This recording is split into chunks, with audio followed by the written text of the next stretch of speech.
امام علی علیہ السلام نے فرمایا کسی بندے کے لیے یہ مناسب نہیں کہ وہ دو چیزوں پر بھروسہ کرے، ایک صحت اور دوسری دولت، کیونکہ ابھی تم کسی کو تندرست دیکھ رہے تھے کہ دیکھتے ہی دیکھتے وہ بیمار پڑ جاتا ہے، اور ابھی تم اسے دولت مند دیکھ رہے تھے وہ فقیر و نادار ہو جاتا ہے۔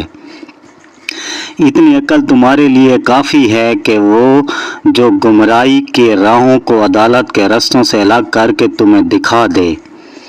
اچھے کام کرو اور تھوڑی سی بھلائی کو بھی حقیر نہ سمجھو، کیونکہ چھوٹی سی نیکی بھی اور تھوڑی سی بھلائی بہت ہے۔ تم میں سے کوئی شخص یہ نہ کہے کہ اچھے کام کرنے میں کوئی دوسرا مجھ سے زیادہ سزاوار ہے، ورنہ خدا کی قسم ایسا ہی ہو کر رہے گا۔ کچھ نیکی والے ہوتے ہیں اور کچھ برائی والے۔ جب تم نیکی یا بدی کسی ایک کو چھوڑ دو گے، تمہاری بجائے اس کے اہل اسے انجام دے کر رہیں گے۔ امام علی علیہ السلام نے فرمایا جو اپنے اندرونی حالات کو درست رکھتا ہے، خدا اس کے ظاہر کو بھی درست کر دیتا ہے، اور جو دین کے لیے سرگرم عمل ہوتا ہے، اللہ اس کے لیے دنیا کے کاموں کو پورا کر دیتا ہے۔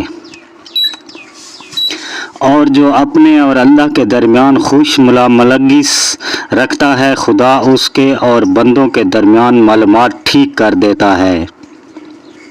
امام علی علیہ السلام نے فرمایا جو شخص مختلف چیزوں کا طلبگار ہوتا ہے، اس کی ساری تدبیریں ناکام ہو جاتی ہیں۔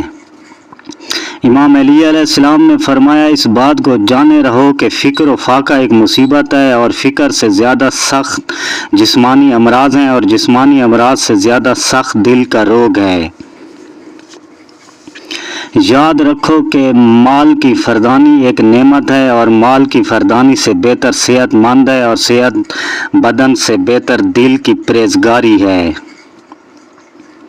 امام علی علیہ السلام نے فرمایا رزق دو طرح کا ہوتا ہے، ایک وہ جو خود ڈھونڈتا ہے اور ایک وہ جسے ڈھونڈا جاتا ہے۔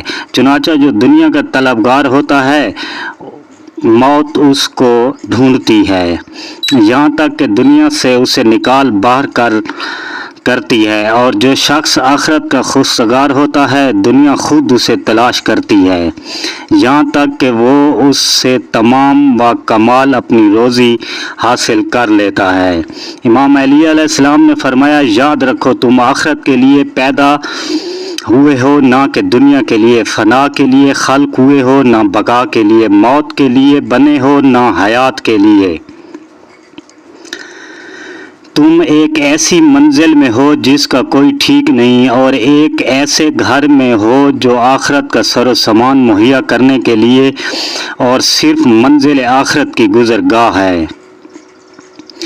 تم وہ ہو جس کا موت پیچھا کیے ہوئے ہے، جس سے بھاگنے والا چھٹکارا نہیں پاتا، کتنا ہی کوئی چاہے اس کے ہاتھ سے نہیں نکل سکتا، اور وہ ہر حال میں آئے گی۔